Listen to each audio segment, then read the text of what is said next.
ಜನರ ಏಳಿಗೆಗಾಗಿ ಇದ್ದರೆ ನೀವು MLA ಆಗಿ ಮಂತ್ರಿಯಾಗಿ 3 ಮತ್ತೊಂದಾಗಿ, ಇಲ್ಲಾಂದರೆ ಬನ್ನಿ, ವಾಪಸ್ ಬನ್ನಿ. ಮತ್ತು ನಿಮಗೆ ಬೇಕಾದಂಥ ಈಗೇನು ದುಬಾರಿ ಏರಿಸ್ಕೊಂಡಲ್ಲ, ಡಬಲ್ ಮಾಡಿಸ್ಕೊಂಡಲ್ಲ, ಬಿಲ್ ಪಾಸ್ ಮಾಡ್ಕೊಂಡಲ್ಲ, ಅದನ್ನು ವಾಪಸ್ ಪಡೀರಿ.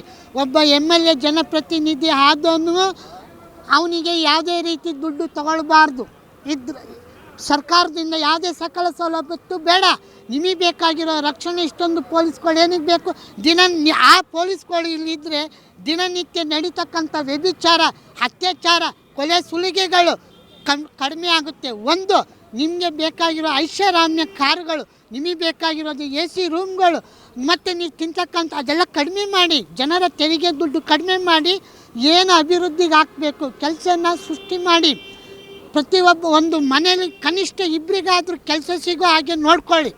ಆಗ ಜೀವನ ಸುಧಾರಿಸುತ್ತೆ, ಜೀವನ ಮಟ್ಟನೂ ಸುಧಾರಿಸುತ್ತೆ.